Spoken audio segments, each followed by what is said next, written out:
That is how you do a mid-season finale. Holy hell.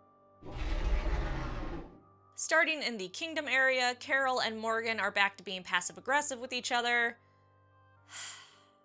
They can be such friends if they tried. Not really sure why those two have to be so bitchy with each other. And Carol is really acting like Comics Michonne, being distant and cold to people or anyone that tries to get close. I like that Carol is getting the hookup from Ezekiel. It pays to be tagging the king. Or at least him wanting to tag you. Happy to see Richard again. I like Richard. His sad freak out about them not wanting to convince Ezekiel to fight was, well, sad. But great in showing us all the things he had stored up. Which means when Rick comes a-knockin', we know that they have supplies to aid him in the fight. It's amazing how quick Maggie is becoming a favorite at Hilltop, which with how unlikable Gregory is that really surprising? Still seems fairly fast though. And then we have Gregory constantly trying to tear her down, which, Gregory, she's a pregnant woman who just lost her husband. What the fuck? And I love that he's trying so hard to just rip her apart, and she's just slapping him like a little bitch. The apple moment was beautiful. Dude, you know she's pregnant. His people are now openly chastising him. And he even tried to throw it so she would have to die for it if she had weaker hand-eye coordination. But she expertly caught it. With the mention of Maggie for president of the Hilltop, we know where the storyline is going.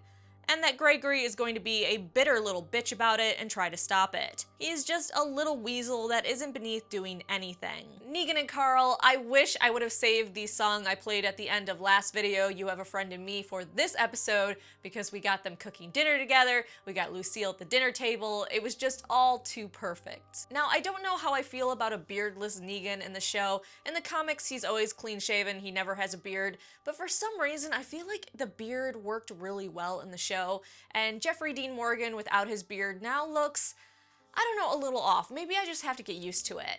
I'm sure I could get used to beardless Negan in the TV show. But actually, what did you think? Do you like him better in the TV show with a beard or without it? I said it this last review, but I'll say it again. Gabriel is winning my heart this season. He started a little last season, but this season he is amazing. His dialogue, his belief in the group, him being a rock without being overly preachy is all fantastic. The mention of survival guilt was also gracefully done. It could have been ham-fisted, but it fit in nicely with Rosita, and I liked Gabriel telling her it shouldn't have been her. At some point in most people's lives in the apocalypse, if they get far enough, some type of guilt should come creeping in.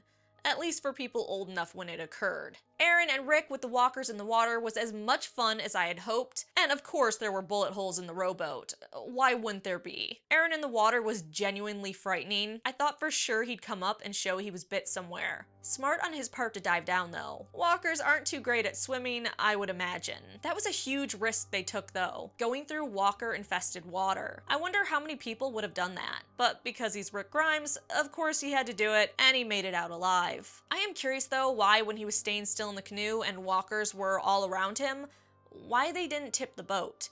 It was like they went crazy on the rowboat and then just were playing around with the canoe. That canoe should have tipped with the amount of walkers around him. That guy that owned the boat was super passive-aggressive.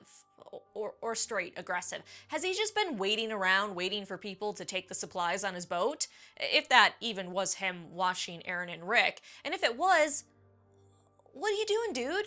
You just waiting for people to take shit from your boat so you can follow them and murder them because you're bored or lonely? Seeing him outside of Alexandria has me wondering, is he going to be doing more shenanigans alongside Negan's shenanigans, or is he going to try to stop Negan's shenanigans by helping Alexandria with their shenanigans? I don't know. I guess we'll see. So then Rick and Aaron get back and Negan's men are just douches, which does not help at all. You beat the shit out of a guy and then end it by kicking dirt on him? What are you, a cartoon villain?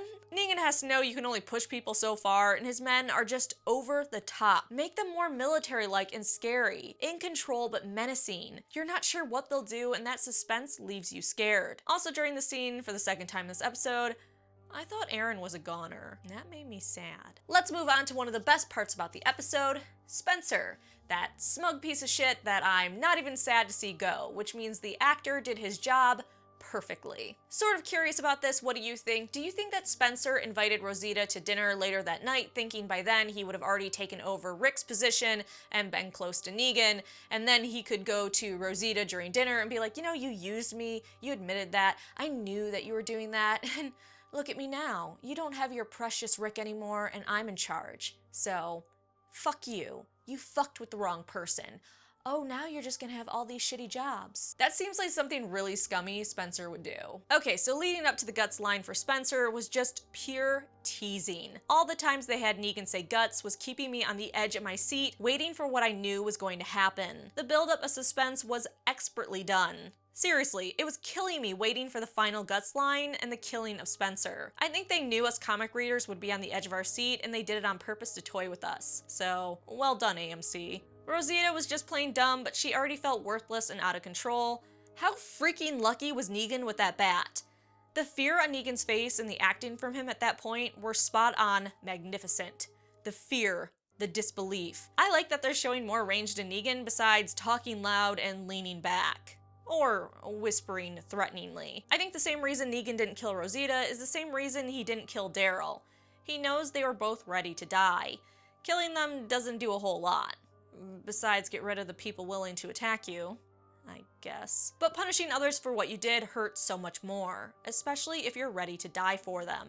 Negan knowing that they could make bullets is such a bad thing, obviously, especially if Eugene tells them where he did it. And Eugene isn't the bravest guy. The "I'm taking your bullet maker" line did make me nervous though. I was a little afraid they'd kill Eugene, but him being alive is much better for them, so it makes sense they didn't outright kill him. Sad to see Olivia die, incredibly random death, but I suppose they wanted to super shock us with the mid-season finale. Now wait until Negan figures out that Daryl escaped. He is going to be pissed. Which, on that escape, how good are we supposed to think Jesus is? He sneaks in without being seen, gets all the things required and knows where Daryl is, or follows him without being seen. He gets out with Daryl without being seen. I know Jesus is good, but that is obscenely good. I know he's amazing in the comics, and we're led to believe he is in the show, but geez. Which leads me to believe it was Dwight that gave the note, and Jesus just happened to pop up next to Daryl. Regardless, again, Negan is going to be pissed when he gets back and sees Daryl is gone. Like seeing Rick in the prison towards the end, as we know what it will be used for one day. I adore their teasing. With Michonne and the Savior Lady, sad the lady basically wanted to die to get away from Negan, which is just meant to further push us into hating Negan. But at least Michonne returns, and then we learn Rick is on board. He was also holding the paper that Eugene gave him on bullet making, so that adds to the excitement. Is Rick going to try bullet making? Will Rosita help? And will they move the equipment before Eugene spills the location to Negan? Rick and Co. coming to Hilltop in the end was a beautiful way to end the episode. We knew Rick could only be pushed so far, which is what I talked about in earlier reviews. Negan can only push Rick so far before he snaps. And he snapped. If Negan would have toned it down a bit, he could have avoided this Rick, at least for a while longer. But he had to keep murdering and pushing Rick to the breaking point. I actually thought maybe it would take a little bit longer for Rick to reach this point, maybe a few more episodes or the end of the season, but honestly, I'm so happy to have a rip your throat out with my teeth Rick back. Long live the Ricktatorship. If I had to complain, and I have to, I'd say the smiling at each other for a long time was a bit much. You're about to get a ton of people killed. Maybe just hug it out. Maybe don't smile like assholes about it. I get the parallel in the first episode with the faces, but it was not as great as it could have been in this episode. So now we have to wait 2 whole months to see how they go about taking Negan down, which will involve the other communities. I really want that all-female community to be involved, but since those ladies are straight nutty, maybe not. But that has to be an indication they're going to find more communities to work with, which might be a bit dangerous. Be careful who you talk to. They could rat you out. Alright, now we have a 2-month wait. I'm going to try to put together some bonus The Walking Dead videos, including comparisons between the show and the comics, but my life is really busy here or there, so no promises. But what do you think? What do you think about the mid-season finale? How would you rank it compared to other mid-season finales? Let me know in the comment section below. Please like this video, subscribe, and come back for more videos.